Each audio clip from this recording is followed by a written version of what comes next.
80s since the Miracle on Ice.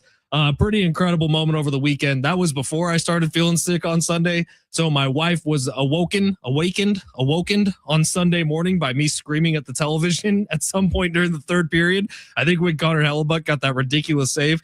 But how fun was that watching that game and just seeing the patriotism? And then once again, the silver medal ceremony for hockey is one of the craziest things in sports. It kind of blows my mind every time I see it now because the Canada women are so pissed off, so disappointed that they lost, crying, some of them, as they get their silver medals. And then the men was the same thing. Like Sidney Crosby with his hair perfect, like it was sculpted. Somehow he was on the ice still, even though he didn't play.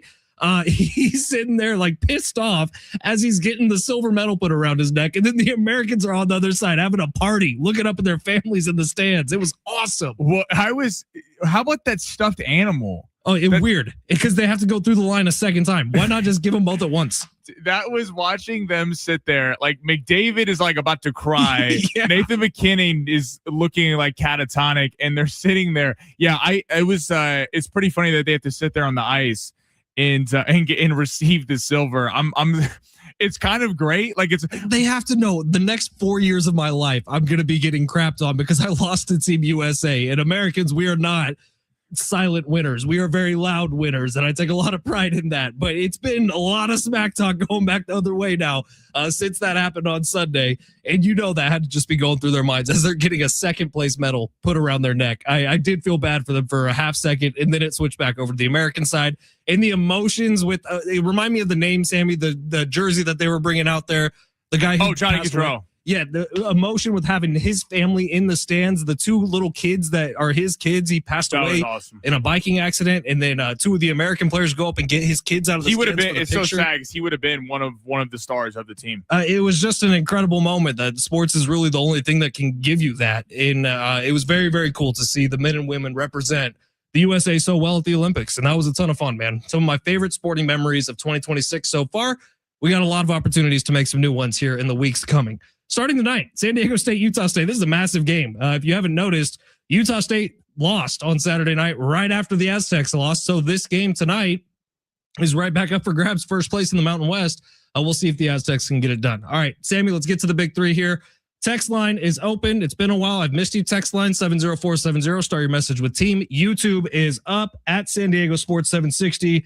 You can find us there. Sammy, go ahead. Smash it.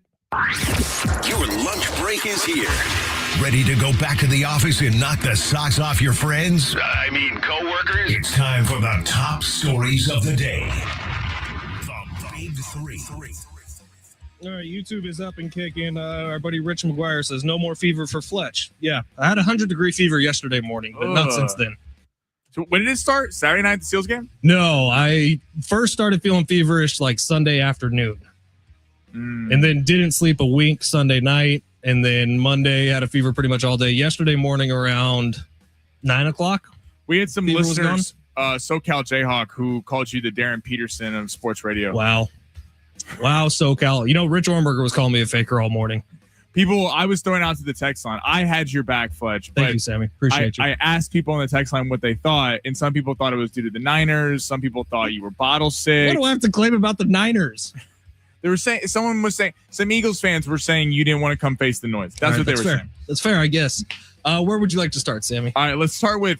To that, I would respond, do you want to see my bed sheets that I sweat through 2 nights in a row? Because it's not a pretty sight. No one on their lunch break wants to hear They're or in think a trash about that. can in La Mesa right now. You can go check them out. Oh, in La Mesa. That's where I live, Sammy.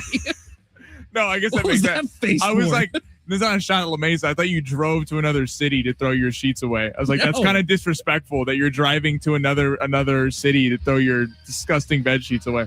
All right, sports, guys. Malik Willis, quarterback for the Green Bay Packers, hitting free agency.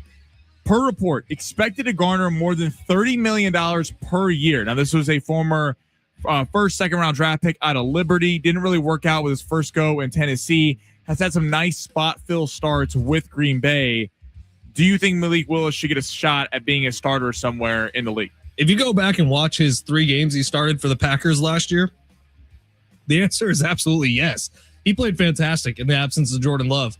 Now, $30 million seems a little outrageous to me, but the name that keeps popping up is the Miami Dolphins.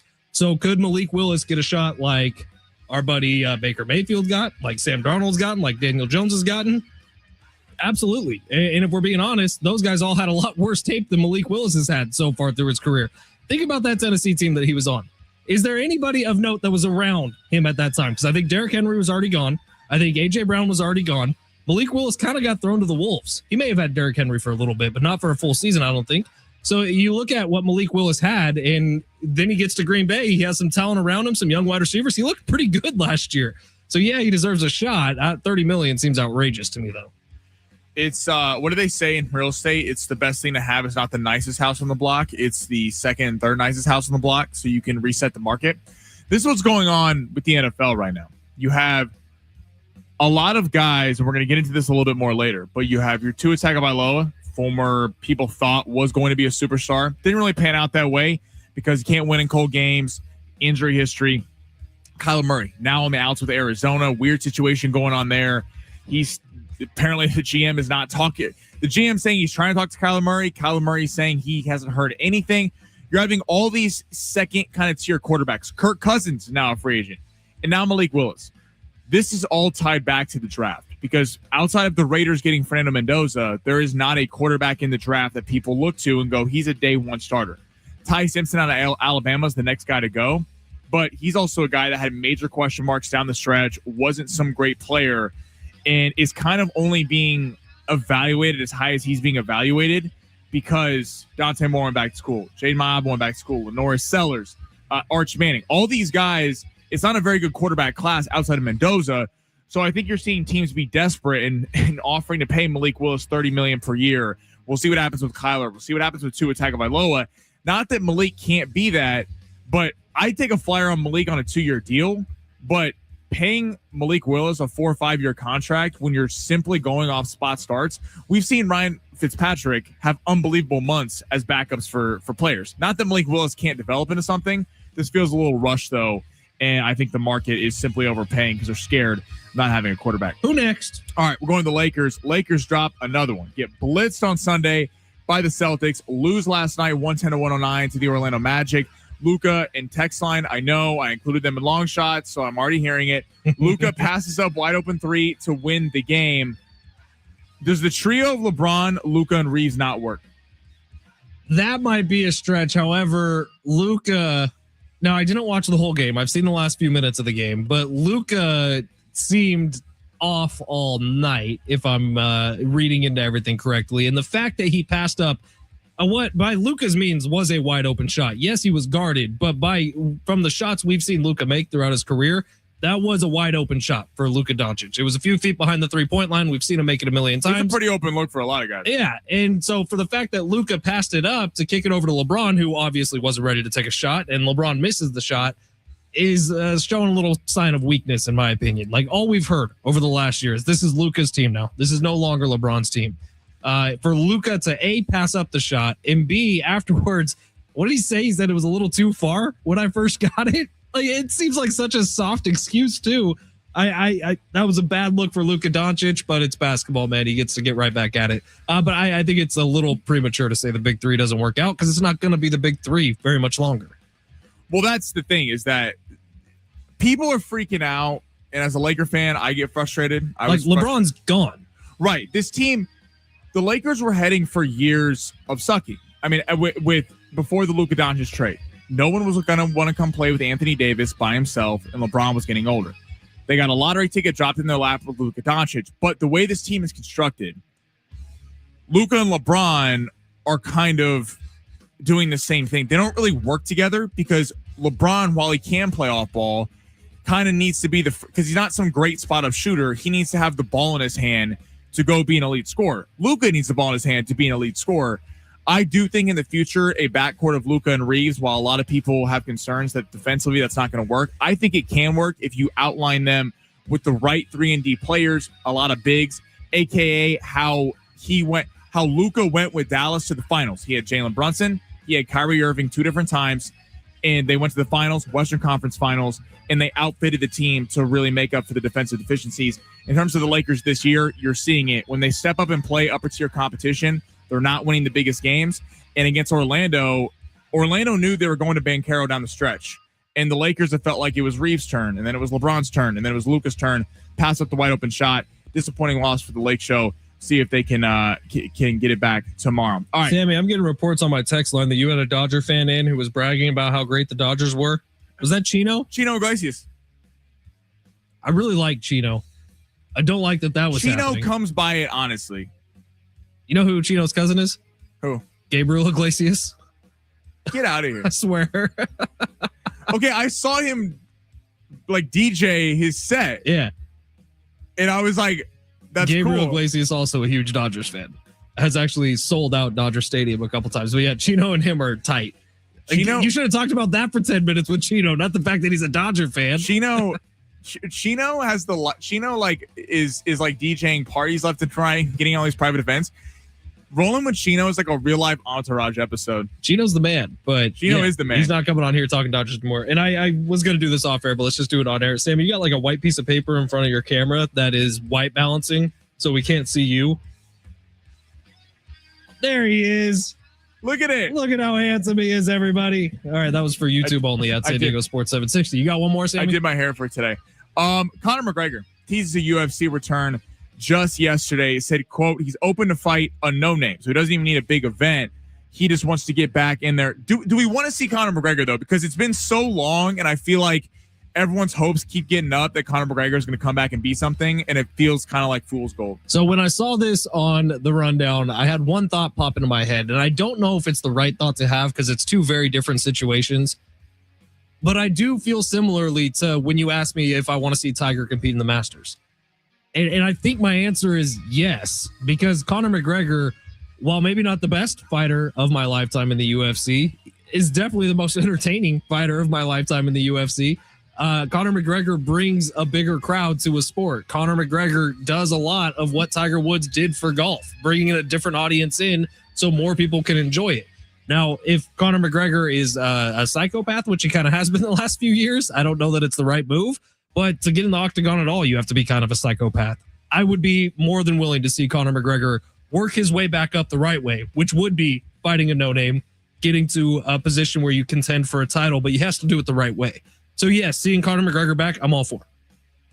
Dana White keeps going like, I'm done with Conor. I don't want to keep putting these events on. They keep getting canceled, which is true. But Dana White's also speaking out of two sides of his mouth because he needs Conor McGregor is far and away the biggest draw the UFC has today. He hasn't fought in 4 years. His last fight was Cowboy Cerrone, 2021, and he's still the biggest draw. It's not even close. The UFC is lacking the next superstar in it. There's a lot of great fighters, but this next superstar marketer, they thought it was going to be Sean O'Malley. He hasn't really lived up to it in terms of him winning and the success he had on the way up. Seeing Conor McGregor fight would be fun. I'd love to see Conor McGregor fight. I do think, though, just like a lot of vets getting back in the ring, and we talked about Mayweather-Pacquiao yesterday. We'll get to that later. Lame. You're seeing Conor McGregor. The last time he was great was when he knocked out Jose Aldo, and that was a decade ago. And he fought Floyd Mayweather in that time. He fought Cowboy Cerrone. This has not been a guy that's been active in the UFC in 8 to 10 years where he's fighting consistently. Filmed a couple movies. He's filmed movies. I actually didn't hate that Roadhouse movie. Thought it was kind of fun. It's like, just go do that. You can't just, when your net worth's like $500 million, why do you want to get out of bed and fight? Because he might have that crazy competitor energy. Tiger Woods was crazy rich, came back to the Masters and won it.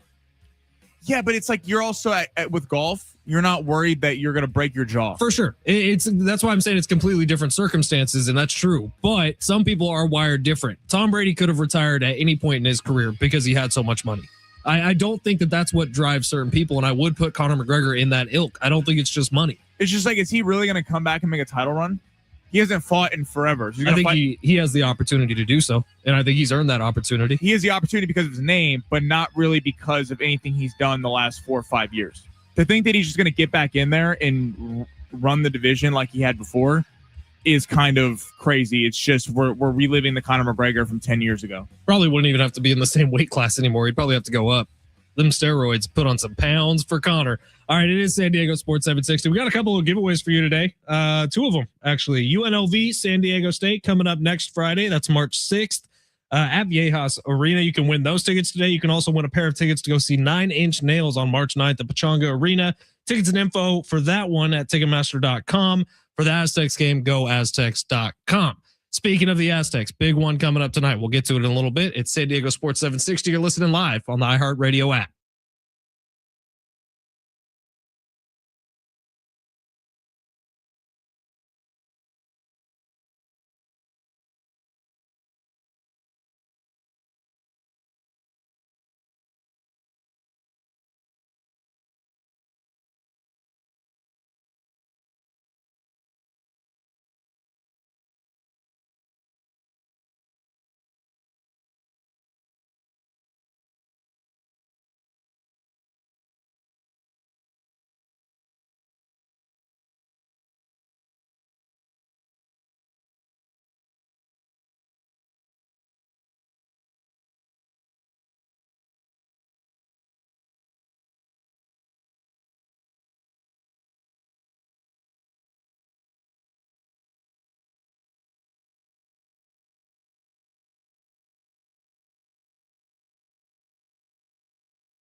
San Diego Sports 760, Ben Fletcher, Sammy Long with you till 2:00. John Schaefer is going to take over then. We got Aztecs hoops coming up tonight. They got Utah State at Viejas Arena Big one for the Aztecs as Utah State lost on Saturday night, just like the Aztecs did. So this game means first place is back up for grabs. These two teams are separated by one game in the loss column. San Diego State just behind them. So if the Aztecs get a win here, they will head into the final 2 weeks of the regular season tied for first place in the Mountain West. It's kind of crazy that one game can sort of redefine how we think about this team, because coming off of 2 straight losses to GCU and Colorado State, I don't know that anyone's opinion has been lower of the Aztecs this season. And that includes Brian Dutcher, who was quoted as saying, we're just not playing very good basketball right now.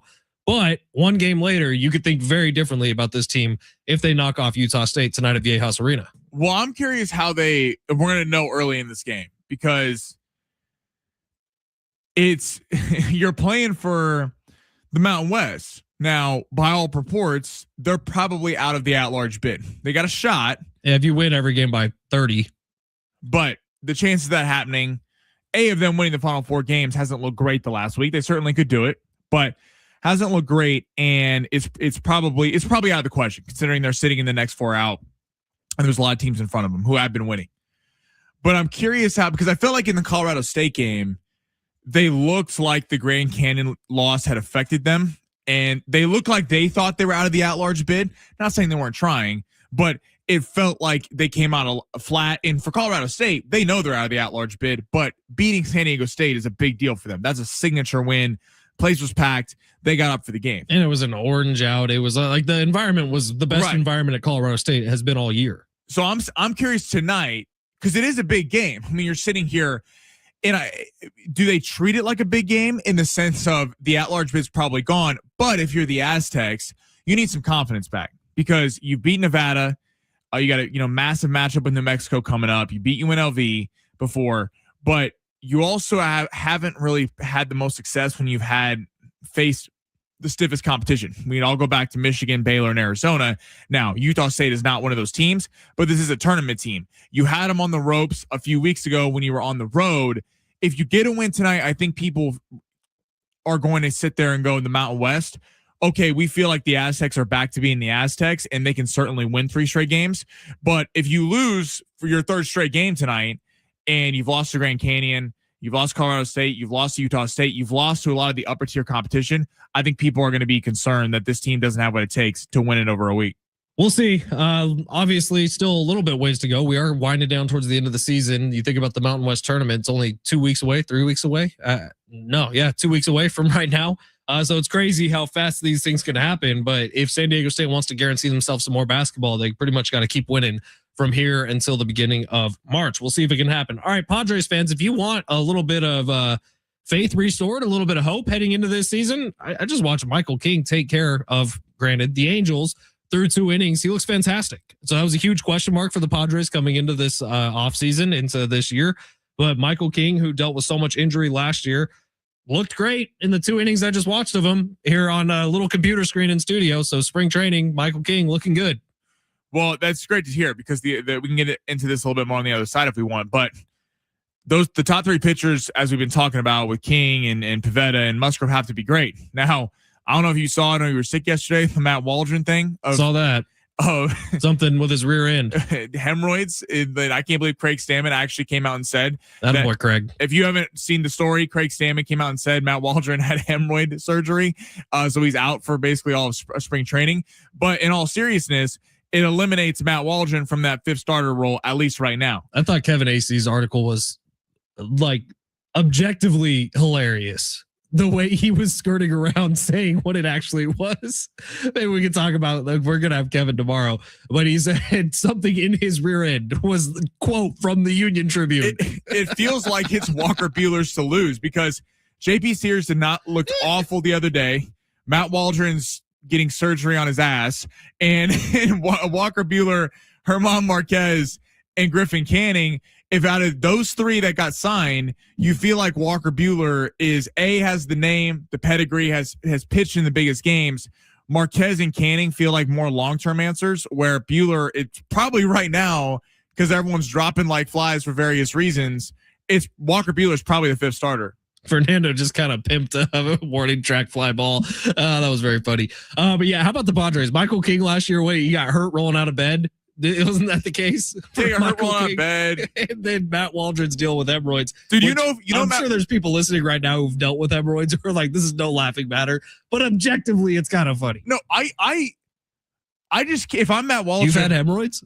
No, I'm saying if I'm Matt Waldron, I'm calling Craig Stammen going, what the, seriously, like what, like, are you serious, man? Like all you had to say was, hey, dealing with a little medical thing. He's going to have surgery. He's going to miss spring training. And this dude goes to the mic and goes, yeah, he's got hemorrhoids. He's getting surgery. Craig Stammen. I mean, boy, Craig, what would Mike Schultz have said? Yeah, Waldy's dealing with some poopy poop stuff. So we're going to have to keep him on the sideline for a little bit. Schultz would have lost his mind at reporters asking where Matt Waldron was. Seriously. All right. Well, I like Craig Stammen so far. It's San Diego Sports 760. Hey, the NFL draft is coming up. What, we're like a month and 5 days away from the NFL draft? Oh, yes, we are. We're right there, baby. Let's hear what Mel Kiper and Mel Kiper Jr., a.k.a. Sammy Long, have to say about this year's draft. That's next at San Diego Sports 760 live on the iHeartRadio app.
The sport's sponsored by Lowe's Aztecs tonight, 8:00, taking on Utah State.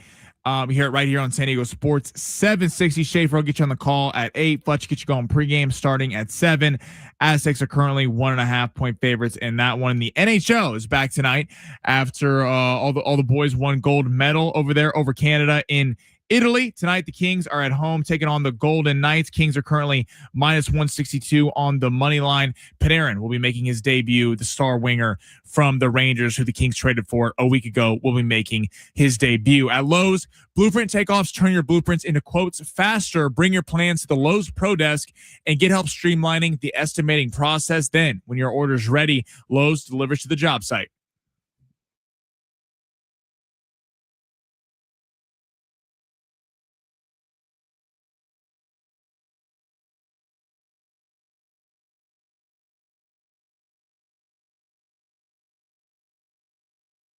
San Diego Sports 760, Ben Fletcher, Sammy Long with you till 2 o'clock. Hey, those 9 Inch Nails tickets are coming up within the next 7 minutes. So stay tuned if you want to go rock out with some 9 Inch Nails at Pechanga Arena coming up in May. Don't go anywhere. Actually, I don't think that's in May. I think I just misspoke. Hang on. We'll give you a pass. March 9th. Sick. March 9th is the date of that 9 Inch Nails concert. So coming up pretty quick here. AJ May to March. I'm sorry. AJ Preller also gets a pass here because I just looked at the 2024 MLB draft. Does everyone know why that's consequential as we sit here on February 25th, 2026? Why? Because the 2024 MLB draft, Connor Griffin was drafted number 9 overall to the Pittsburgh Pirates. And Connor Griffin is about to be a superstar in this league. It's going to be a hard pill to swallow when Leo DeVries comes up from the A's in a few years. And he's Don't worry, the A's will trade him in like 2 years. Yeah, I guess the A's, we can't expect the He's A's. not starting for the A's pro team, dude. He's going to have a great minor league career with the Oakland A's farm system, and then he's going to get traded. They'll trade him right before they go to Vegas. Sure. But this Connor Griffin kid, have you seen him? He's 19 years old. He pimped 2 home runs off Ranger Suarez. Well, this is like a possible, obviously it's like a weekend, but remember when Chris Bryant for the Cubs came in his spring training? Like that was a big story because it was it's the Cubs. Chris Bryant was destroying pitchers in spring training. Yeah, Griffin could be the next one. The only thing bad about him is the way he spells his first name. It's Connor with a K, which is kind of lame. But Connor Griffin, 19 years old. Get those slips in. By now, the way, folks. that is such a baseball thing. Connor with a K. It's so lame. Like Sammy, what year were you born? Sorry, 2002. 2002. So I'm gonna say from 2002 backwards, people started spelling names of children dumb. Like yeah, because they want to be original. You're starting to get what Bethany with an I. You're starting to get Connor with a K. Come on. Like, what are we doing here? What are we doing here? That's the right way to look at things. I swear, my wife and I don't have kids, but when we do, I promise you're going to get something like Joe. J-O-E. Joe? Something basic. You think Kendall's going to go for Joe? You know, if I have a daughter, I'm going with Ruth. Classic. Timeless. Perfect. What about Jolette? How are we spelling that with 3 T's? Things have just gotten outrageous. You got to distinguish yourself from other people. You know what I mean? That's dumb, I think. So that's Blandon. I've seen one of those recently. Blandon, because Brandon's not good enough. So yeah, we're gonna change. Tell us you hate your child. I know it's crazy, but Connor with a K, he's about to win the Rookie of the Year this year in the National League. So get your slips in now, because that's happening. All right, it is San Diego Sports 760. Sammy, the draft is coming up. It's right around the corner. It's beginning of April, right? Do we have a date on it? It's the end of April. It's the end of April. Last week in April. Okay, so I know this because I booked a trip to Miami the exact days it's happening. You're going to the NFL draft this year? No, we just happened to book a trip to Miami, but we made sure to get into Miami 4 hours early before the draft starts. So we could be at a bar watching it. Smart. So this will be fun. It is every single year, the NFL draft, and every single year, Mel Kiper, much like the groundhog on Groundhog's Day, makes his appearance just in time to start getting ready for the draft. And he's been doing his thing. And so now I've met both Sammy's mom and Sammy's dad. I will say I've never once seen Sammy's dad and Mel Kiper in the same spot at the same time, so they could be one in the same person. They look nothing alike. You kind of look like Mel Kiper. Text line, back me up. YouTube chat, definitely back me up. It's the glasses, it's the hair, it's the whole thing. I'm okay to be associated with the GOAT. Like Mel Kiper is literally, this is just convenient timing. He's on TV right now. You're wearing the exact same glasses. By the way, I could watch. If you start to get a widow's peak, Sammy, watch out. If I could watch Mel Kiper draft talk hours on end every day. It is my favorite time of year. So what's the biggest thing you've taken away from the NFL draft process so far, Mel Kiper Jr.? I go to you. Well, Mel Kiper the third. Isn't he Mel Kiper Jr.? So I think what's going to be interesting is the combines this week. Now, we always see player or GMs and teams fall in love with people based on their combine numbers because they don't look at the game tape. They've been looking at the game tape. Then someone has a great vert, someone runs a great 40, and they go nuts over these guys. Mendoza's going one of the Raiders, but I was like talking about yesterday.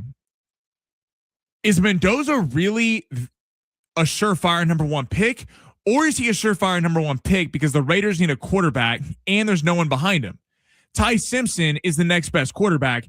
If everyone had come out who we thought was going to come out, Arch Manning, Dante Moore, Lenore Sellers, Ty Simpson would probably be a third-round pick. But we've seen guys rise on Mac Jones do this. We've seen Malik Willis rose in the draft. Will Levis ended up falling, not where we thought he was going to go. But we've seen his girlfriend was pissed. Yes, she was. But we've seen guys kind of excel in the draft because it's a supply and demand. If you need a quarterback, he's the next best guy. You're going to reach for a quarterback.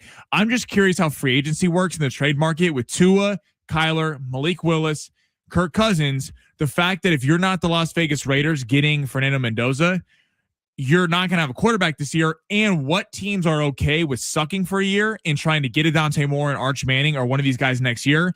Or are we going to see a lot of the Jets, a lot of the Steelers, a lot of these teams that need quarterbacks, Miami, Arizona, try to get a veteran to keep their team afloat like Pittsburgh has done for the last decade and have a winning record, but not be in a position to take one of the elite quarterbacks next year? Yeah, Fernando Mendoza is funny. Like, I do think that he improved his perception a lot with the way that the college football playoff worked out because he dominated. And there were times where he literally put the entire team on his back and just said, I'm going to go pick it up. And remember, what was the game? They were winning by a lot. Was it the Oregon game? Oh, well, they destroyed Alabama. They destroyed Oregon. There was a moment in one of the games in the second half where they were up, like the game was over, and he decided to start putting some stuff on film for NFL teams to take a look. It was the Alabama game. And in the second half, he was picking up first downs with his legs. He was making some throws that they didn't necessarily need to be taking the risks.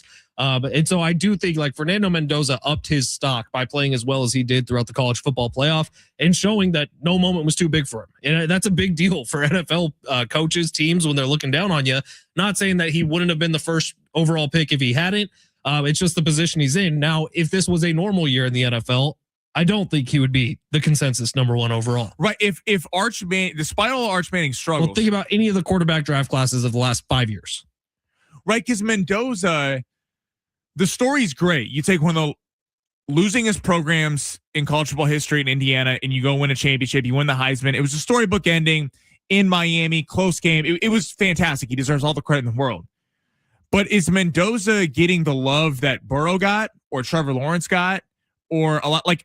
Nor does he deserve it. Nor does he deserve that. And he's also won at a clip that a lot of number one overall picks haven't won at. But there's nothing about Mendoza outside of if you think he's like just a elite quarterback processor. He doesn't have a huge arm. He's not super fat. There's nothing he does that's like that's why he's there. Like right. He's so much better than everyone. I'm curious how free agency plays out with quarterbacks because of him. All right, let's load up the phone lines right now. Pair of tickets to go see 9 Inch Nails on March 9th at Pechanga Arena. Tickets and info at Ticketmaster.com. But caller number 8, you're going to the show, 877-767-4760. Caller number 8, you're going to see 9 Inch Nails. Couple texts before we get to long shots. 858 says, I'm going to the NFL draft this year. And if you want, Sammy, I can steal one of Mel Kiper's hairs so you can DNA test We can do it. Listen, if Mel and I are related, I think that is a real compliment. Just saying, if you pick one of Mel Kiper's hairs, you might get the whole thing coming off. Just saying. You cannot. You're one to talk about losing hair. I am fine with being bald, but there are times where you look at Mel Kiper and you're like, is that thing all connected? You know what he does? He eats a pie every day. Sure. No, he does. It's his diet. He eats a pie. Pumpkin pie, right? Yeah, it's the only thing he eats. 858 also saying 100% Sammy could be Mel Kiper the third. If Mel comes on this show, I will lose my you know what. It's just so funny that he's the one that you love and you latch onto. Like there's much better draft analysts. No, there's that. Objectively, there are better draft analysts out there. Before we get to the phone lines for the thing, like Daniel Jeremiah is better at this than Mel Kiper. I like Daniel Jeremiah. Mel Kiper, the reason the NFL draft is a spectacle.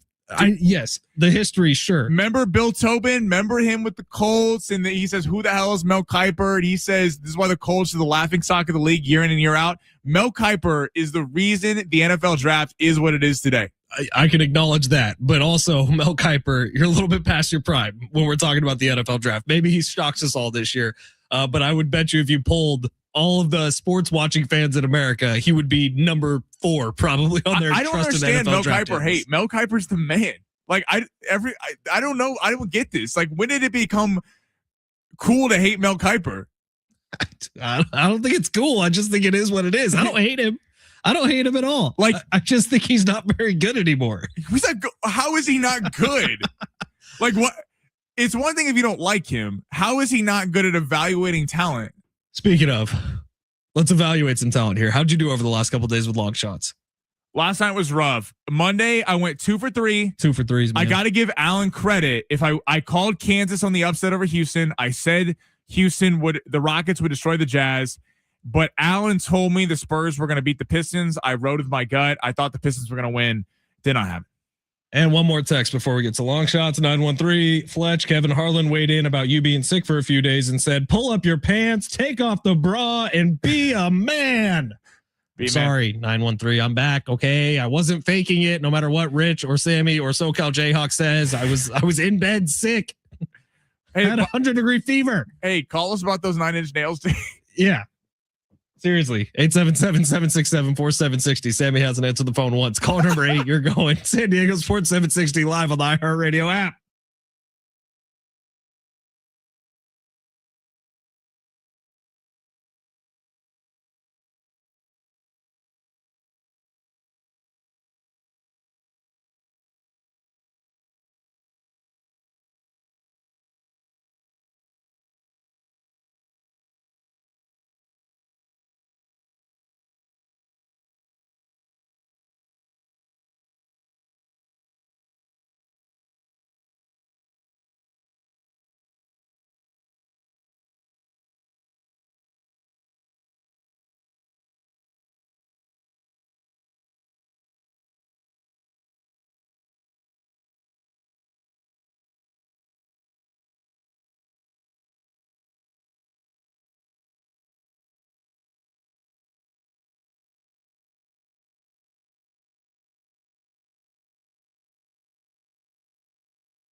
San Diego Sports 760. Ben Fletcher, Sammy Long with you till 2. John Schaefer will take over then. If it's your first time ever trying us out, welcome in. My name is Fletch. That is Sammy. We're here till 2 o'clock every single day. So welcome in, join us, have some fun, kick off your shoes. By the way, tonight, does everyone realize Survivor 50 starts tonight? Okay, I saw that ad. I'm like, I couldn't believe that show was still on. Are you serious? Survivor's never been better. I actually didn't watch last season. I didn't watch 49, but I've never watched Survivor. So I grew up watching Survivor. Like Wednesday night was an appointment in my family and my cousins. And then I took a big long break between like high school and college. And then I came back to it in my mid 20s and I freaking love Survivor, man. It's awesome. How does it work? They're just all dropped there and they just have to survive. No, there's competitions every day. There's stuff you have to do. Have you seen immunity. that? You get voted off the island. Your fire gets extinguished. Jeff Probst is like never changed in 20 years. I saw an ad for that show. I haven't watched it, but the one on Fox, The Extraction. Have you seen that? No. Where it's kind of supposed to be like Survivor. I haven't watched it. So text us 70470. Start your message with team if I'm getting this wrong. But I believe it's like your family members. Like or friends, like if you were in this and you were in the wild, you have to survive and you can hit a bucket or a button to extract the person because they're like coming in contact with bears and they're like, please get me out of here. So like if you were sitting here and I was going out and surviving, I would have full control. Like if I had bubble guts or something, you'd be like, oh, he's not going to survive this. Hit the button. Yeah. Or I'd be like, leave his ass in there. We're winning the money. The two shows that I freaking love and they're my guilty pleasures. I'll be honest. I in bed one of the days over the last couple of days, I watched every episode of Alone season 11. I think that show's fantastic and it's perfect in my opinion. And then Survivor I can watch nonstop also because I think Jeff Probst is just like the king of game show host. He's perfect. Jeff Probst. Is maybe I'll check out Survivor 50. Survivor 50. It's going to be like the best season ever. They're taking the legends of the game mixed with the legends of the new. Like you got old style Survivor, new style Survivor, which is a little more condensed game. It's a big deal, Sammy. I'm sure. 50 seasons. You know what I'm excited for this week? For us to get to 50 seasons. Hell yeah, dude. Only like 49 more to go, 49 baby. more to go, brother. 49 more to go. All right, let's get long shots in. Sammy's going to make us all some money here tonight as we all put in a massive combination, a trade. I got a good parlay for us today. Let's smash it. You looking for some luck? Want to win big? Gotta play big. You are so money, you don't even know it. Time to take a chance. Say that man his money. With long shots. Oh, God. I got to update my app and log back in. Go ahead, Sammy. Okay, so I'll catch it on the podcast. I'm going to leave this up to you. Do you want... I have a college basketball pick, and I have 2 NBA picks, or I have a college basketball pick, an NBA pick, and an NHL pick. Let's go for a 3-seed. Do you want the NHL or 2 NBA? I want NHL, NBA, college. Okay. One of each. We're going to start with the NHL. What is this? Okay. NHL is back tonight, which is exciting. I'm a big NHL fan. We're going Kings and Golden Knights. Now, I am going to bet on the Kings. And it's not a homer pick. I'm being honest about this. Did the NHL take a break for the Olympics? Yeah. That's cool. Well, all the Canada, America, I believe Sweden were all made up of NHL players.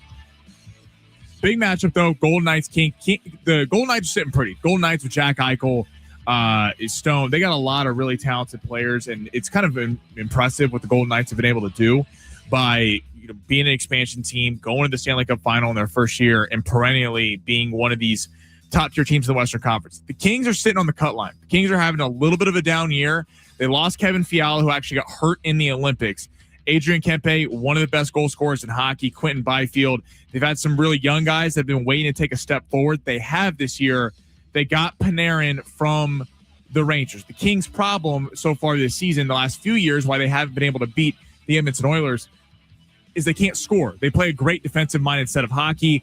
Darcy Kemper, who was the backup goalie for Team Canada, he has had a really nice season so far, but they haven't had that elite scorer. Now they had a big trade before the Olympics. He's making his debut tonight. Panarin is going to be on the wing alongside Kempe and Byfield. I think there's a lot of juice for the Kings tonight. They need this game a lot more than Vegas does, especially with Eichel and them been out partying the last few days. I think the Kings are a little bit more locked in tonight. Give us on the money line, the LA Kings, minus 162 at home.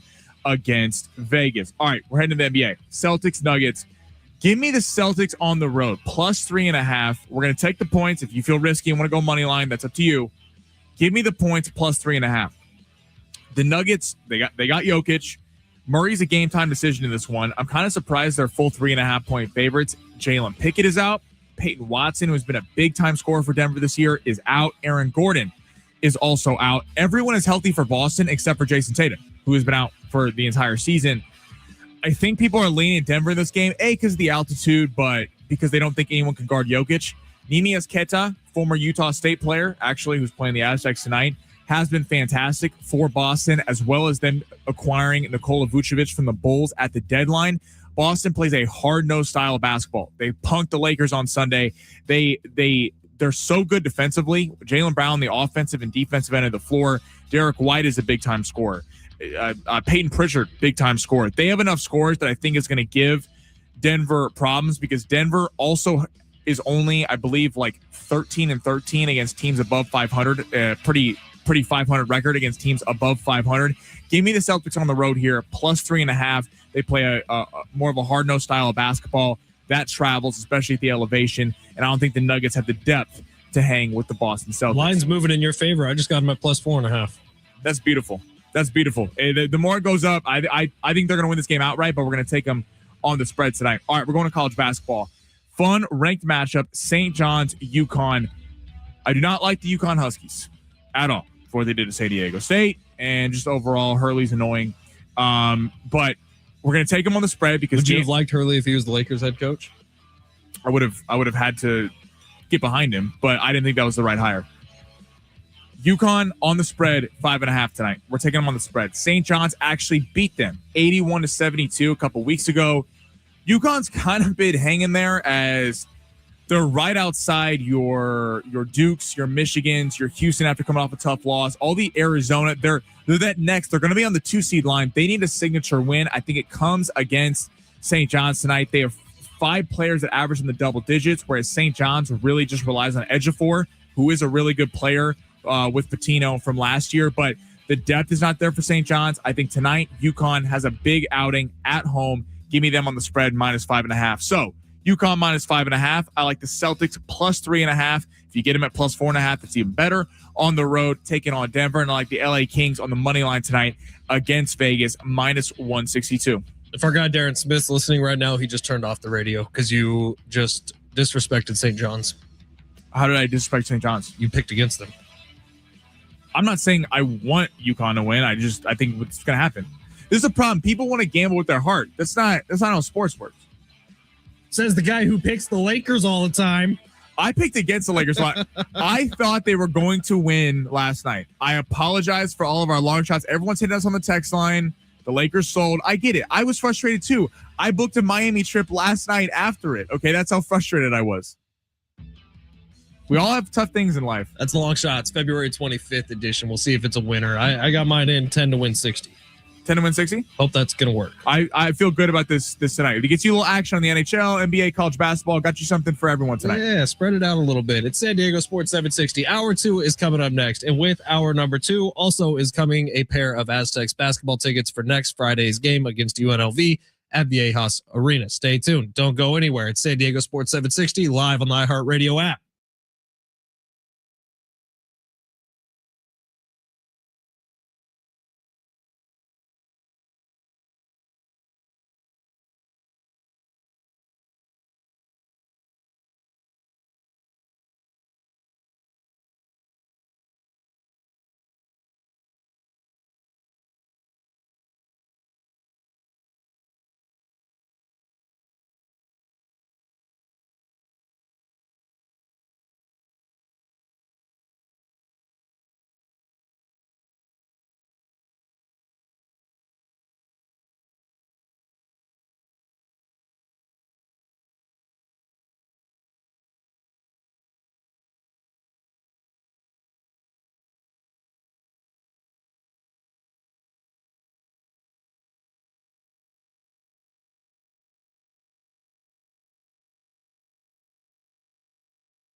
The sport's sponsored by Wellness Unmasked with Dr. Nicole Sapphire.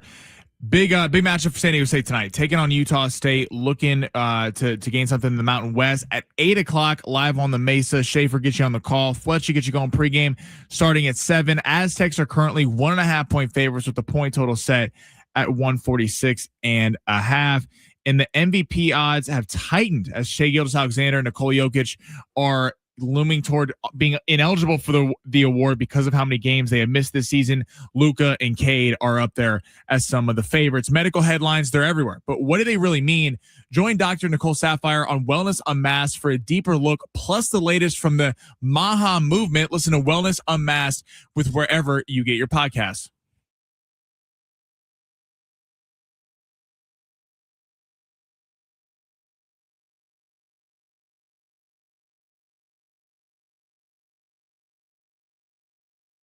It's hour 2 here on San Diego Sports 760. Ben Fletcher, Sammy Long with you till 2 o'clock.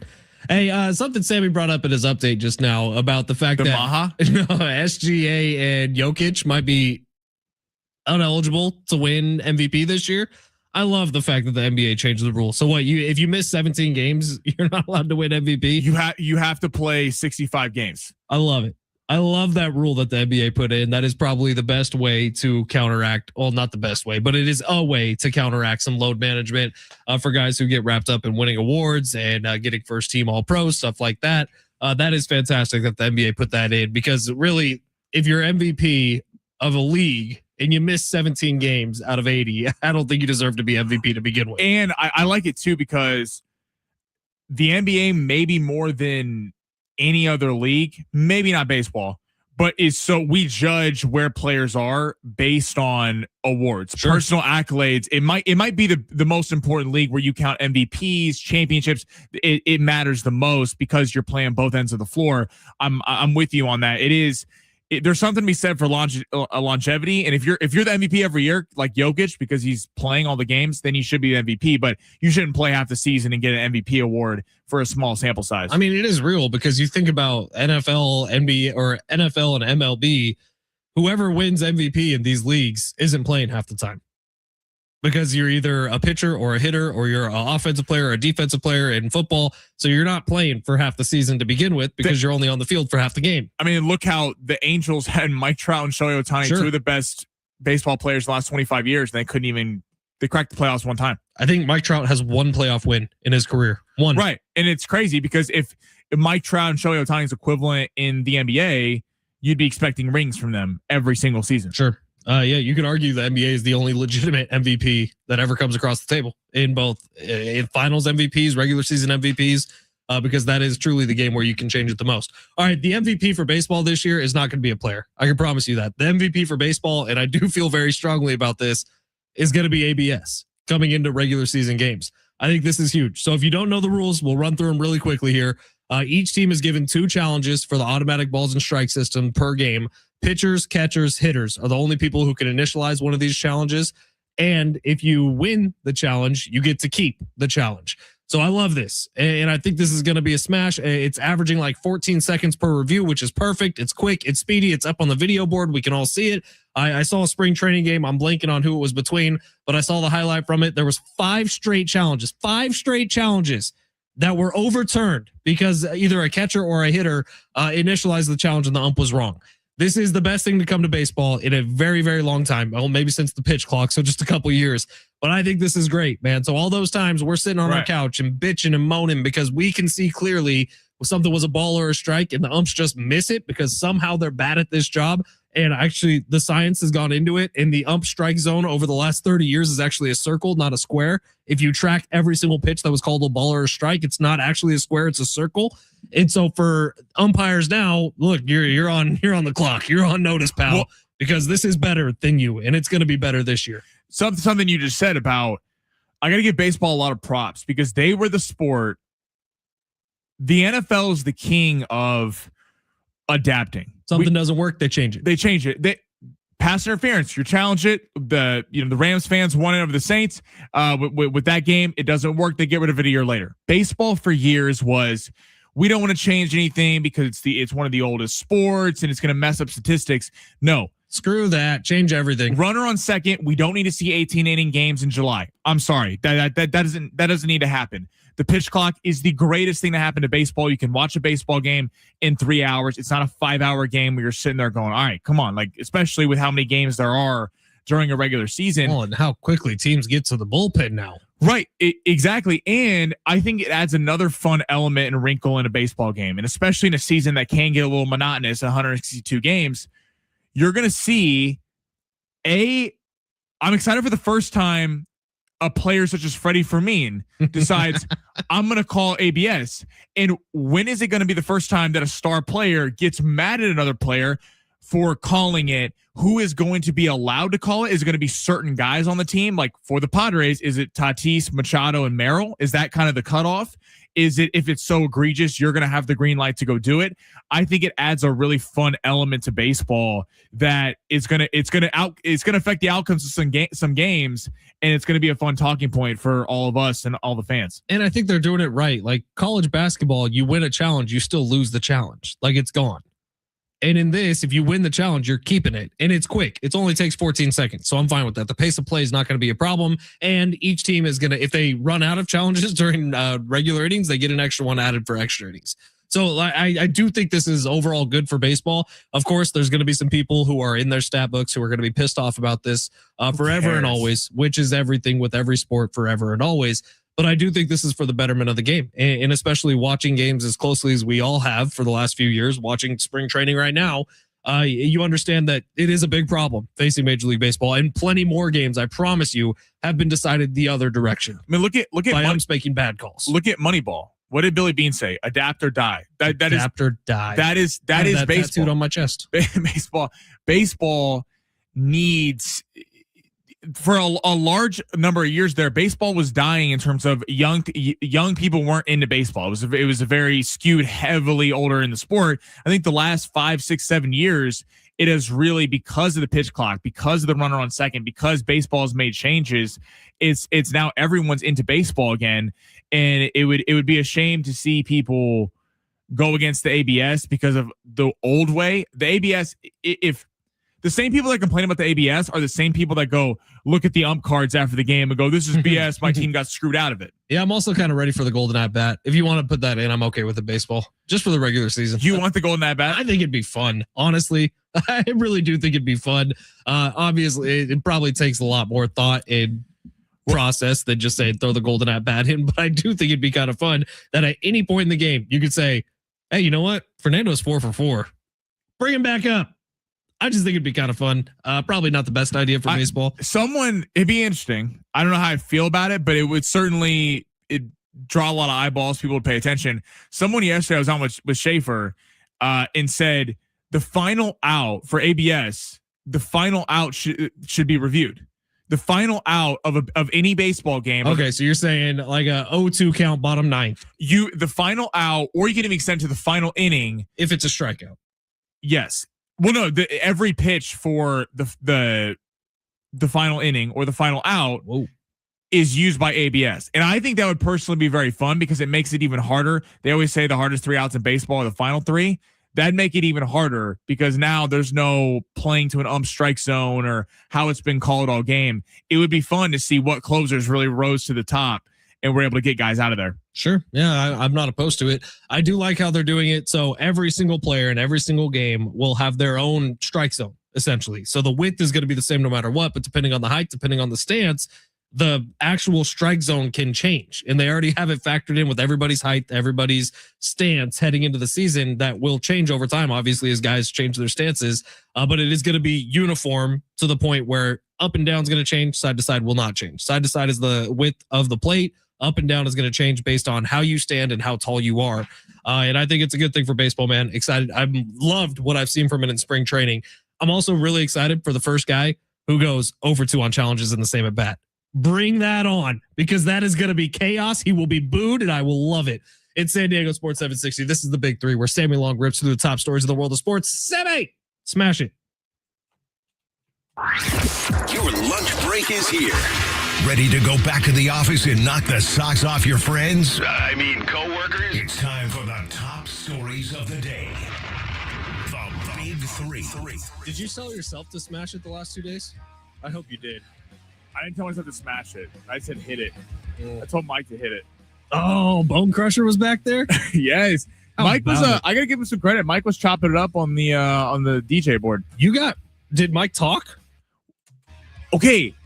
I thought he did on air, but I realized he was talking into my headset. So I was listening back to the podcast to edit it, and I found myself talking to myself one time because I thought Mike went over air. I've tried to get Mike to talk on air before. He doesn't do it.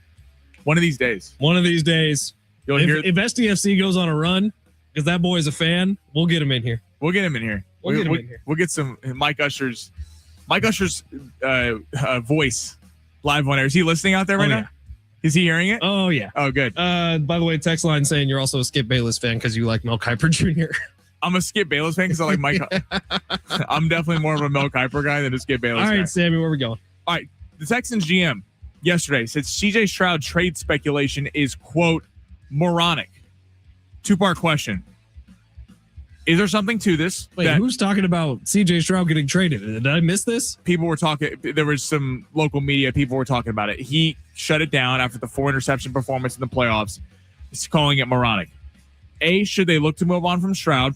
And 2, what is the next quarterback team that the next team that has a quarterback right now that we're sitting here going, that's their franchise guy, that a year from now will be in the market for a quarterback? Tennessee Titans is the most likely answer for that with Cam Ward. CJ Stroud's not a bad pick, man. If he really stinks it up this year also, I do think he's earned himself another year. He was dealing with some more injury this year.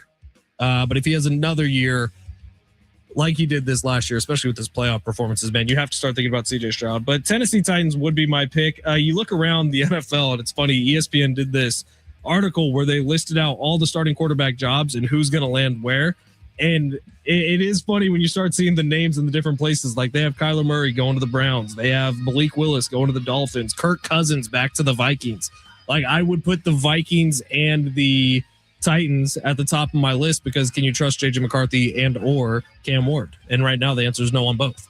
I like those. I think CJ Stroud actually fits the bill because CJ Stroud, although I would give him another year, I think it'd be destroying CJ Stroud for his performance in the postseason. He wasn't good, but couldn't hold on to the football. But you have to give him some credit in that team was done. And then that Thursday night game against Buffalo where they ended up winning, they went on that tear, one of those games at the end of the year and got in the playoffs. But Stroud was kind of that Trevor Lawrence, Justin Herbert, that grouping coming into last year where we're like, there's a lot of talent. And could they be the next jumping into the Mahomes, the Burrow, the Allen, the Lamar conversation? And Herbert was a star. Trevor Lawrence was a star. Both those guys really took a step forward last year and who we thought they were. Stroud didn't. Stroud was a good player at times, but at times was kind of lost. Remember, they won games with Davis Mills at quarterback. This is a big year for Stroud because if we don't see CJ Stroud become the guy that people thought he could be coming out of Ohio State in his rookie year, I think they will end up moving on. I will give you another one, though. Green Bay, Jordan Love. Nah. If they go one more year with Micah Parsons, because he gets the excuse this year that Micah was not healthy. They've been the 7th seed in the playoffs each of the last 3 seasons. If they flame out in the postseason again, considering Caleb Williams now in the division, the Lions, I think, will bounce back. I think there's some rumors about Jordan Love not being back in Green Bay because how many times they were, again, kind of like the Texans, the next team that was supposed to become a perennial threat, and they haven't. I get what you're saying, but Jordan Love would have another job instantly. I'm not saying he wouldn't. It's not Jordan Love's fault that he might play in the most complete division in football, at very least the second most complete division in football. Like the Bears are good now. The Lions aren't going anywhere. The Vikings, if they bring in Kirk Cousins, might be back to where they were with Sam Darnold. But he was paid to be one of the Caleb Williams, the Jaden Daniels. He was paid to be in that grouping. And what exactly has he done to not deserve that? Do you think Jordan Love's up there as one of the top quarterbacks in the NFC? I wouldn't say so. In the NFC, it's easier to be among the top quarterbacks than it is in the AFC. I mean, if I'm picking the NFC, I'd take Caleb Williams over him. I'd take Jaden Daniels over him. I'd take Matthew Stafford over him for one season. How about the other guy? Jalen Hurts. I take Jalen Hurts. You would take Brock Purdy over him. That's 5. You agree? You're saying you wouldn't? I think that's the conversation we're at right now. No, it's fine. But I like Jordan Love, and I think he's safe for a while. Let's get to your Niners, actually. Oh, boy. Trent Williams. Yeah. $39 million dead cap hit. Now, apparently, per reports yesterday, the Niners are looking to work out a little bit of a restructured contract with him, and Trent Williams is maybe not having all of that. What is your reaction as the resident San Francisco 49er fan if the San Francisco 49ers end up cutting ties with their star left tackle? Yeah, no ill will towards Trent Williams. I really like Trent Williams, and I think he's been a big part of this team who has been in Super Bowl contention now for the last few years. But I think I'd be pretty okay if Trent Williams was no longer on the team. Now, I don't think they have the replacement left tackle in-house right now. You would need to do some work either via trade or via the draft to get somebody who could come in and replace that. But I don't know exactly the obsession with Trent Williams at this point in his career. I've watched every snap of him as a 49er, and at times when he first joined the team, he was a game wrecker. Like, you could not do anything to defend against him. Like, Trent Williams could be a lead blocker on a Christian McCaffrey sweep. He could be the best pass blocker in the NFL. At this point, he's good for 2 holding calls per game and is a slightly above average left tackle, in my opinion. And so I'm sort of okay if they cut bait and leave. I don't think he's going to do the restructured contract because this is the last contract he ever signs, and he already did it with the Niners. He did it a couple years ago where he restructured his deal to make it easier for them to pay the rest of the offense. He's not going to do that again, so fine. Bye, Trent. Thanks for your time. The Niners are in an interesting spot because they paid all these veteran stars, but big money. Yeah, but most of them have restructured. Like, Juszczyk was a free agent, and then he came back for less money. No, I'm just saying. George Kittle restructured his deal twice. Fred Warner is coming off a massive injury. Hopefully he's all good and back again, but he's making big money. Nick Bosa coming off a big injury, making big money. George Kittle making big money. You cut ties with Debo. He was making big money. Christian McCaffrey and Trent Williams. These are all aging veteran guys. Now, for your Niners, I think the Niners have a lot of young, talented defensive players. Mustafa, Michael Williams is coming back. There's a youth movement on the defense. But I think on the offense, there has to be a youth movement because just running the same thing back of Kittle, McCaffrey, and Trent Williams, the money's got to come from somewhere. And Trent Williams being 39 years old, he's the guy. Now, Ayuk is gone. That helps. Ayuk is going to be gone. I will say, though, it kind of falls on Brock Purdy because we know Brock Purdy hasn't always played the best when Trent Williams hasn't been there. He had a couple games on the stretch here this year where he did play well when Trent Williams is out, but a full season, we'll see.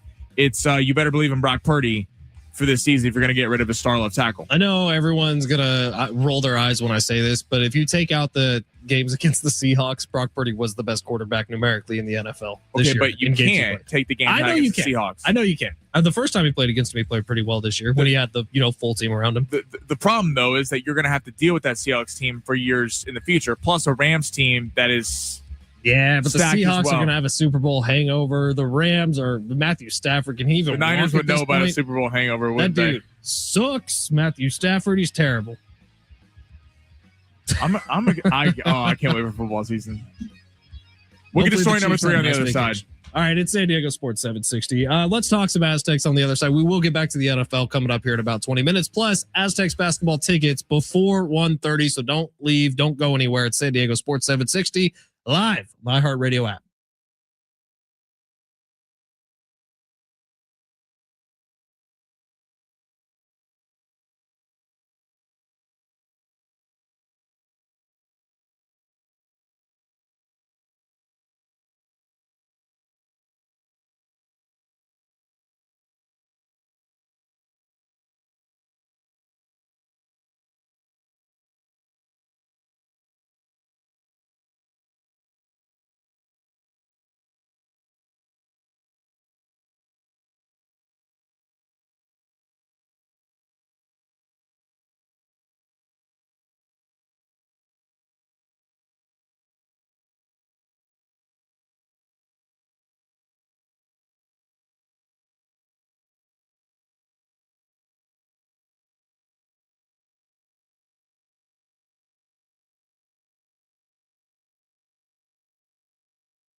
San Diego Sports 760. Ben Fletcher, Sammy Long with you till 2. John Schaefer is going to take over. Then we got Aztecs Hoops on 760 later on tonight. Pregame gets going at 7. Tip-off between the Aztecs and Utah State coming up at 8 o'clock tonight in a big one in the Mountain West. We'll be getting you ready here on San Diego Sports 760. Speaking of Aztecs, 2 things here. If you want Aztecs basketball tickets for next Friday's game against UNLV, keep listening. Those will be given away here in the next 8 minutes before 1:30. And also, everyone see Aztecs baseball under Kevin Vance? I did see that. Taking down number 1 UCLA. Hell yeah, man. Take that, Bruins. Eat it. Well done on their home turf too, up in LA at Jackie Robinson Stadium. Good for awesome, Aztecs baseball, getting Kevin Vance's new career as the Aztecs head baseball coach. Obviously, storied legacy from Aztecs head baseball coaches, Tony Gwynn, namely as the biggest and the best that's ever been. But Kevin Vance getting it started with a bang, taking down number 1 UCLA. In fact, I saw this stat. 4 of the top 6 ranked baseball teams across the country lost to unranked opponents over the last 4 days. I did see that. Isn't that crazy? That's pretty nuts. College baseball. Let's go. Road to Omaha. It starts now. All right. It is San Diego Sports 760. We are your home for Aztec sports here in San Diego, and Aztecs basketball with a big one tonight. So if you missed it, obviously Aztec fans on Saturday, you're disappointed, and you should be.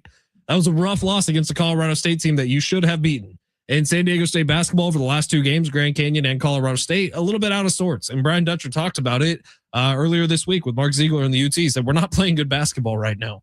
And that is rare for a Brian Dutcher-led team. I would say over the years I've been covering them, which I think this is my 8th year covering Aztecs hoops. So 8 of the 9 seasons that Brian Dutcher's been the head coach. You look at his teams and they consistently get better as the season goes on. I don't know that you can say that about this Aztecs team. They started kind of rocky, if we're being honest. That Troy loss early in the season, they really hit their stride there in the middle of the Mountain West season and the start of the Mountain West season. And then over the last couple of weeks, it's sort of fallen off a cliff. I don't know exactly what to attribute that to, but the team that I watched the last 2 games was not the same team who had been playing the 4 or 5 games before that. Like that team against New Mexico at home was maybe the best the Aztecs have been all year. That team who just played at Colorado State was as bad as they've been all year. So I don't know how you just fix that and jump into it and go beat maybe the best team in the Mountain West Conference tonight at Viejas Arena. But I know this, you kind of have to. So for the Aztecs, tonight is as big as it's been all season. You have an opportunity to get right back in the conversation for the number 1 team in the Mountain West. And luckily, Utah State also lost on Saturday night. So that opportunity is there for you, and you still control your own destiny to a certain extent. But for the Aztecs, it feels like the biggest it's been all season. I equate the Aztecs right now a lot to the Lakers. It's like there's a lot of talent. There's 3 stars in the Lakers that can score at will. The Aztecs have a big 3. They have kind of a big 4 if you include BJ Davis. If you take the name recognition away, and honestly, who's been the best and most consistent player throughout the season, BJ Davis would fall into that. It's about these guys figuring out how to play together, because you feel like some of their games are clashing, and the Aztecs record has actually progressively gotten better the shorter the rotation has been. Their worst record this season is when they used 11-man rotation, got better at a 10-man rotation. Its best record, I believe they've gone undefeated when they've used a 9-man rotation. It's a kind of a catch-22 because you want the most talent out there at all times. But at the same time, like in the last game, we saw Miles Byrd have a really good outing. Reese Dixon Waters and Magoon Guath really struggled. And then the game before that, Magoon Guath, Reese Dixon Waters, and BJ Davis were great. Miles Byrd really struggled. So it's like these guys figuring out how to play together, because I feel like I said this last week, it's a little bit of, okay, it's Miles' turn, then it's Reese Dixon Waters' turn, then it's Magoon's turn, and they're sharing the ball. I equate that to the Lakers. It's kind of the Lakers' problem. The Lakers, it's Luka's turn, then it's LeBron's turn, then it's Reeves' turn, instead of riding with the hot hand. And I feel like the amount of options on this team, which is why people are frustrated, because this team on paper has all the talent in the world to really go on a run here. And if they got into March Madness, they have the talent to stack up with a lot of teams. It's just, can the big 3 or big 4 kind of make it work down the stretch after Magoon Guath has recently gotten, back with the team? That's, to me, what the next 4 games are about, is can these guys figure out how to play together? So on a 3-game stretch, you can get consistency and try to go win the Mountain West Conference tournament. It is funny because I do chalk a lot of this up to the Mountain West being the Mountain West. Like if you haven't noticed, San Diego State beat the crap out of Nevada just a few nights ago. Nevada has now beaten Utah State and New Mexico within their last 2 games. Like the Mountain West is cannibalistic in nature every year. There's usually just one team that rises above everybody. And the Aztecs have had the privilege of being that team before. New Mexico has had the privilege of being that team before. Utah State has done it plenty of times. So this year, that just really hasn't happened. And that's why we see this clump at the top and everybody beating everybody on their home courts. And that's kind of just what's gone down this year for the Mountain West, which is on brand. However, unlike years in the past where the Mountain West had teams like San Diego State and before Utah State switched up their scheduling habits, who had big non-conference wins that boosted their ratings heading into the Mountain West regular season. So you had a million quad one opportunities in front of you when you got into the Mountain West regular season.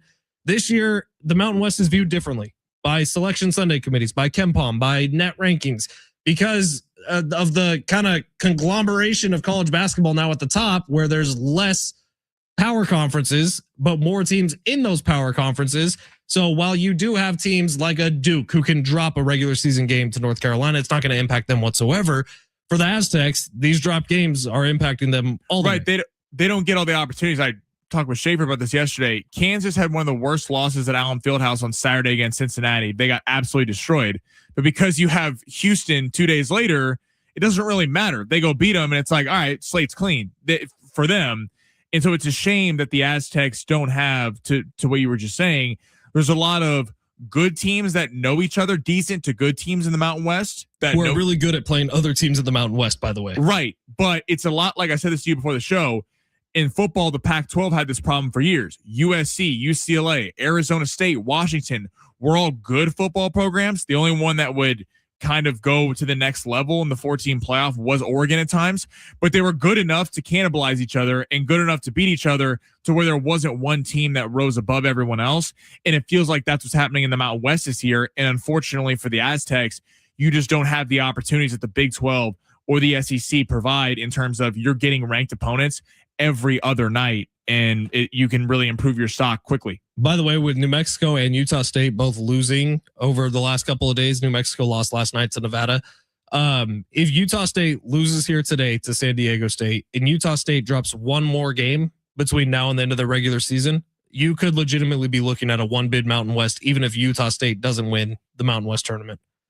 Like Right now, if Utah State wins the Mountain West tournament, it is a one bid conference. I would firmly believe that based on where everyone's at right now. And it's crazy because the Mountain West has been gaining traction because of San Diego State and your Neat Cliffords at Colorado State and your Donovan Dents at New Mexico. But a lot of those teams have lost in the first round of the NCAA tournament. And then look what happened. Donovan Dent, superstar in New Mexico. He's playing for the Bruins now. So it is a tricky situation the Aztecs find themselves in. But if they just keep winning, they will be right back in the NCAA tournament. It's going to probably take a Mountain West tournament win at this point. All right. Right now, 877-767-4760. March 6th, those very same Aztecs will be on the court at Viejas Arena taking on UNLV. If you'd like a pair of tickets to that game, call right now, 877-767-4760. Sammy, what number, caller?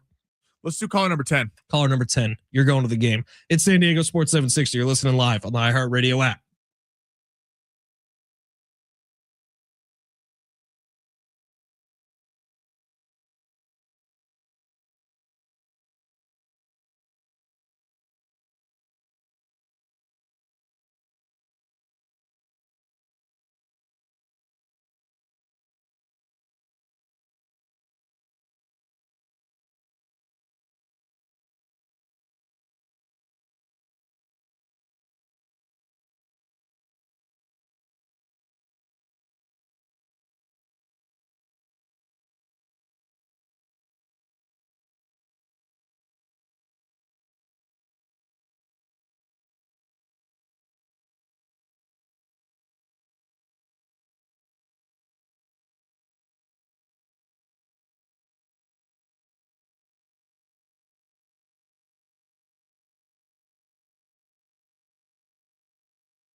The sport's sponsored by Taco Bell.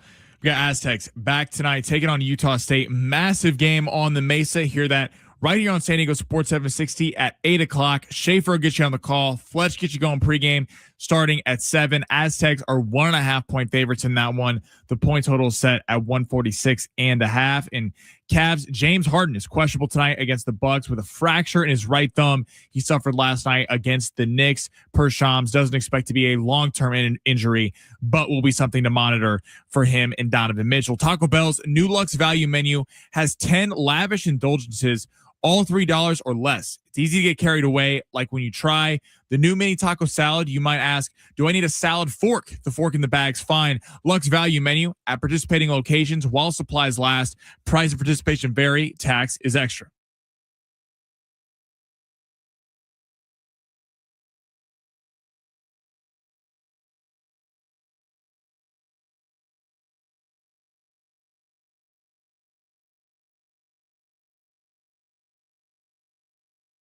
San Diego Sports 760. Ben Fletcher, Sammy Long with you till 2. John Schaefer is going to take over then. Again, a thank you to Sammy and Alan Sliwa and Chino and Steve Hartman and Coach Quintera and everybody who chipped in over the last couple of days while I was out sick. Appreciate them. Appreciate all of you for listening each and every single day like you do. We love you. Let's get into some NFL here as we sit here about 200 days away from the start of the next NFL season. ESPN threw out an article where they were looking at the starting quarterback jobs and which ones are safe, which ones are locked in, which ones could be changing. And they made some predictions on where everyone's going to be going. So let's just rip through the locked in ones first. Washington Commanders, obviously it's going to be Jaden Daniels. Titans, Cam Ward. Bucks, Baker Mayfield. Seahawks, Sam Darnold, who just won a Super Bowl. Niners, Brock Purdy. Eagles, Jalen Hurts. Giants, Jackson Dart. Saints, Tyler Shucks. Patriots, Drake May, who was just running for the MVP. Rams, Matthew Stafford, who just won the MVP. Chargers, Justin Herbert. Raiders, Fernando Mendoza. Jaguars, Trevor Lawrence. Texans, CJ Stroud. Packers, Jordan Love. Lions, Jared Goff. Broncos, Bo Nix. Cowboys, Dak Prescott. Bengals, Joe Burrow. Bears, Caleb Williams. Panthers, Bryce Young. And Bills, Josh Allen, as well as Lamar Jackson for the Ravens. Those are locked in week 1 starters. Notice I left one off the list, Sammy. Well, yeah, it's because he's hurt. Patrick Mahomes, questionable status to start the season. Actually, this ESPN article has Marcus Mariota starting the year for the Kansas City Chiefs, which, correct me if I'm wrong, did Marcus Mariota not single-handedly hand the Kansas City Chiefs a playoff loss by throwing a football off to someone's helmet? Back to himself. I cried that night. That was one of the worst grown man tears. That was one of the worst losses I've ever suffered. Derrick Henry, his breakout party. No, don't need to worry about that game. That's in the past. Marcus Mariota will be interesting as a spot fill for a month or so while look who's popping in. The man who the text line hates more than anyone, Chino Iglesias. Chino Iglesias is back. Dude, the text line's still lighting you up. They said you're banned from the show. He's wearing his stupid Dodgers hat right now. Let's go. What are we going to do about it? I'm right here. Chino, get out of here. Chino's the man. I love you, man. Thank you for helping out. I appreciate you. In terms of quarterbacks, the greatest. Chino's back in the building. Marcus Mariota be interesting as a spot fill quarterback, but I'm curious with the carousel. We got into a little bit earlier. So Tua is, per all reports, on his way out of Miami. Then you got Kyler, who him and the GM are not communicating. Looks like he's on the way out of Arizona. How funny was that? By the way, the GM was like, "Oh, I've had great talks with Kyler." Yeah, Kyler's like, "I haven't been talking all offseason." Kyler's like, "I haven't heard from him since week 10." The funny thing about that, though, is usually when you have quarterbacks, when you have teams like that are looking to get rid of somewhat veteran quarterbacks that they're looking to move on from, they have a top pick. Now, all these teams have top picks, but again, outside of Mendoza, it's an extremely weak quarterback class. It's then Ty Simpson from Alabama, and then it's Flyers. It's Drew Aller from Penn State, Cade Klubnik from Clemson. You go down the list. So are all these teams, your Miami, your Cardinals, your Steelers, are they all just going to flip quarterbacks? I would put Cleveland on that list as well. They reported that Deshaun and Shador are competing for the starting job heading into next year. Deshaun Watson comeback tour? Well, not gonna Sammy's the biggest fan of second chances. Who knows? Maybe, Sammy, we could have some sort of, I'll say, fairy tale ending for Deshaun Watson. with the Cleveland Browns. He had a lot of endings, apparently, I heard. This ESPN article actually has Kyler Murray being the starting quarterback of the Cleveland Browns starting in week 1 next year. We'll see if that could happen. But again, one of these teams, Kyler Murray is good enough, just like Tua is. Kyler Murray, I would argue if Kyler Murray was on the Browns this year with that defense that they had, they're a fringe playoff team. Kyler Murray is the only quarterback of the Kirk Cousins to all the guys were coming up. Malik Willis is a free agent. I think Kirk could still be good. I mean, maybe not great, but I think it could still be good. Maybe with Minnesota, but you're not going to, if you get Kirk Cousins, you're done with JJ McCarthy. I mean, and then you're even writing it in. You're hoping for a JJ McCarthy second year jump after what Sam Darnold just did with the Seahawks. I mean, you go get Kirk Cousins back, that entire front office is going to be fired for malpractice. Front office already got fired. I mean, but that's even more embarrassing. You're going to bring him back when you had Sam Darnold. I mean, but think about you wouldn't be getting Kirk Cousins at $30 million a year. You'd probably get him at 12. Yeah, but he's not the same player he was 4 or 5 years ago. Right, but if he that would appease Justin Jefferson. What has Justin Jefferson done since Kirk Cousins left? He had a year with Sam Darnold. McCarthy, you got to see if there's a second year jump. We saw, to be fair, I don't think McCarthy's a big time player. But in the history of the NFL, second year slumps are more common than second year jumps because you get film on a guy. You start to find out who he is more as a quarterback. Look at CJ Stroud. After his first year, we were all ready to crown him a top 5 quarterback. Jaden Daniels, same thing. Second year, doesn't go so well. But what about the other way? What about Caleb Williams, who his first year, people had question marks whether he was going to be a bust. Right, but you could argue the coaching change coming in was what benefited Caleb Williams more than anything. That's fair. But if to his credit, San Diego State alum, if anyone's going to get a quarterback right, it's going to be Kevin O'Connell. So with the whole picture, if I'm a new GM, if I'm the new front office for Minnesota, I'm going to see what I have with JJ McCarthy. If you can get anything out of him, and if he sucks, you're sitting there at the top of the draft in a stacked quarterback class next year. But all these teams, your Steelers, your Miami, your Cardinals, all these teams, your Jets that need quarterbacks, are they going to sell to the fan base that we're going to suck for a year and try to get Dante Moore, Arch Manning, Maava, Lenore Sellers, or are you going to try to do the Pittsburgh motto, which is put lipstick on a pig and keep going with okay, decent quarterbacks who are going to win you enough games to where you're out of the playoff, out of the real draft position in the top 10, and then you're kind of SOL for the next season. Wonder how tricky it would actually be to put lipstick on a pig. They're Wrigley MFers, man. I tell you what, I don't know how much time you spent around pigs in your life. I haven't spent a lot of time around pigs. I grew up in the city, dude. I was trying to date a bunch of different FFA girls when I was in high school who were the future farmers of America. And that was just kind of the people I ran with, and they all had pigs. That was like their senior project. You said, by the way, you said that to me one time, FAA, and I had no idea what that meant. FFA? FAA is the Federal Airlines Association, something like that. Maybe get to date someone from the FAA. Yeah, except they're corrupt. Free flights. The FFA is the Future Farmers of America. It's a wild story. Well, I'm just saying they all had pigs. Did Kendall fall under FAA? No. Kendall was a city girl. She was a lot like you, Sammy. She grew up in Long Beach. That's right. And I didn't grow up in Long Beach. We're still working country music into her repertoire. She's not doing great with it. Shout out to Kendall. Yeah. I do think. Shout out to Kendall big time. Teacher of the Year in Lakeside. Oh, she did? How about it? It's official. Got announced on Monday. Congratulations to my beautiful wife, Kendall. What were you going to say, Sammy? I was something shout out about to Kendall. pigs That's and awesome. Lipsticks. No, I was saying Kyler Murray, something you said a few minutes ago. Kyler Murray's the one quarterback I would caveat the entire conversation with, because I don't think Tua's a franchise guy. I don't think Kirk Cousins is. Aaron Rodgers is 42 years old. And Malik Willis, I think we've seen such a limited number of snaps from him to call him a future franchise guy. Kyler Murray was one of the best young quarterbacks in the league with Arizona for a while. When DeAndre Hopkins was there, they had it humming. So we saw the Jets screw it up with Darnold. Panthers screwed up with Darnold. The Jets screwed up with Geno Smith. The Cardinals aren't the Jets, but could we see a Baker, a Geno, a Sam Darnold type renaissance with Kyler Murray in a different location surrounded by a better franchise? I tell you what, I actually really like watching Kyler Murray play football. I liked watching him play football in college. I think he throws an excellent deep ball. I think he's fast as hell. He's elusive. I think he's one of those quarterbacks like a Russell Wilson who, when Russell Wilson was in his heyday, he would get hit a lot, but he wouldn't get hit good ever. And Kyler Murray kind of has that to him, and he's crazy elusive, and I think he could be a big success.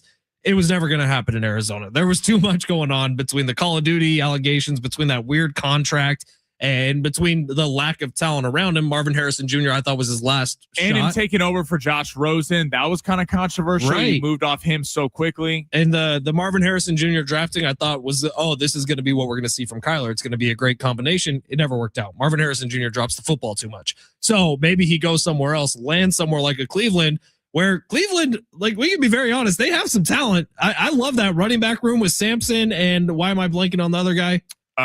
Judkins, Quinshon Judkins. And they have a wide receiver in Jerry Jeudy, who I still think we have not seen the potential come to fruition with Jerry Jeudy. But like, they got guys and they still got that defense out in Cleveland, where I do think that Kyler Murray adds to that. It's a potential playoff team. Text line thinks FAA means something else. We can read that. I'm all right with that. 619. Maybe not. I don't know. Maybe not. Because there's some other never mind. All right, FFA, text line very FFA funny. Had a lot of different names when I was in high school, but the real one is Future Farmers of America, and I do think it's a great organization.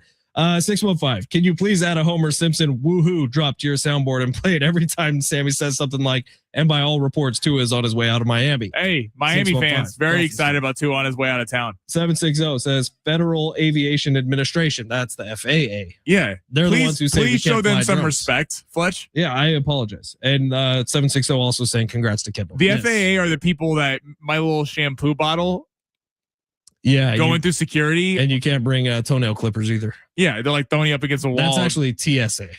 TSA. Shout out to all our TSA workers. Goodness gracious. How about Kendall making her first appearance on 101.5 KGB this morning? She did? Yeah, she did. It was half congratulations on her winning Teacher of the Year. It was half defending my honor. As I say, I make some of the best fish tacos in the world, which I do.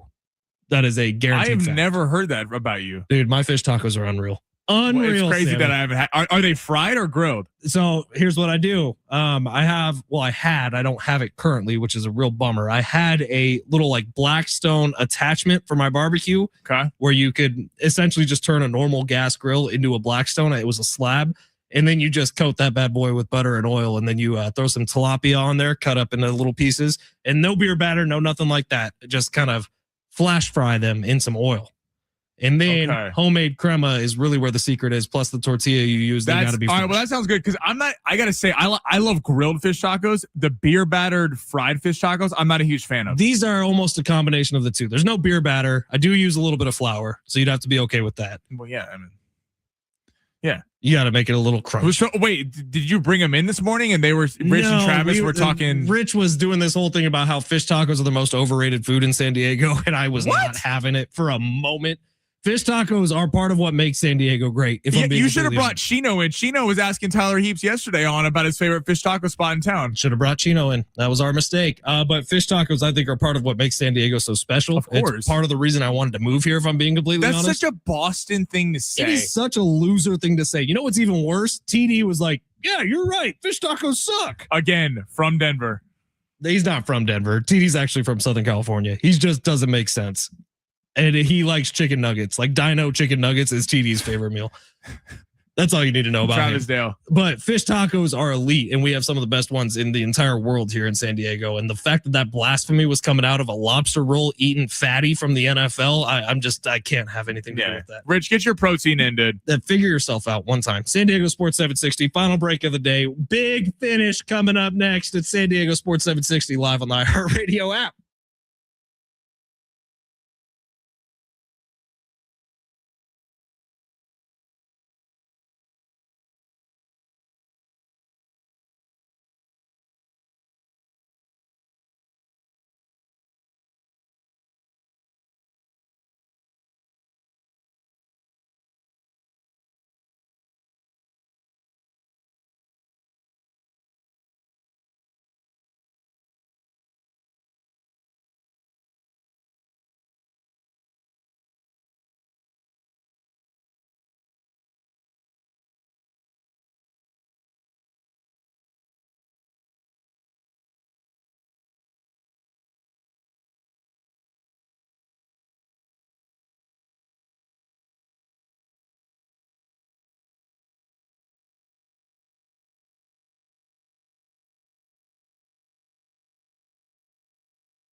Opinion coming in on the text line. Lots of it. It's San Diego Sports 760. Ben Fletcher, Sammy Long with you for a couple more minutes here. So we're going to rip through some of these. Let's see. 760, not to be gross, but tilapia is farmed overseas. In some places they're being fed pig poop. No joke. Man, pigs and tilapia, big part of today's show. If you missed anything, it's going to be available on the free iHeartRadio app. If you have no idea what we're talking about, listen back 20 minutes ago. So here's the deal. I actually do get my tilapia from Costco, which I happen to know for a fact sources it from just south of the border in Mexico. So I do think it's fresh and it's good tilapia that I use for my fish tacos. 913 says Jerry Jones weighed in on Ben's absence from work. He said he's done enough good ones. He did enough good ones. Thank you, Jerry. Appreciate you, Jerry. Let's see. 619. Damn, Fletch, that fish taco you said you make sounds so good until you said you made homemade crema. I'll have your fish tacos without your crema from home. Yeah, I don't want your crema, Fletch. Can we not be nasty? 619 one time. My crema is divine. Okay. I actually throw a little sriracha in it. That's my secret ingredient. I do sour cream, a splash of sriracha, lime, mix it all up together. It's to die for, if I'm being completely honest. Take a hard pass into your crema. 760. Avoid tilapia sourced from China and Vietnam. I just avoid it altogether. Good for you. 615. Fletcher tilapia is farmed from Mexico. They'll never. Come on, 615. I was waiting to see if you're going to finish that one. Time. Just let me get through a show without reading something that's going to get us canceled. Yeah, the text line today, I think because you were back, the boys are back together. Sure. Very trying to get us to read things that would get us kicked off FCC airwaves. I don't even think Handyman Matt was on here. Do you know what FCC stands for? Because we've had a lot of analogies today. Federal Circuit. I don't know. You did so well. You tried so hard. Federal communication.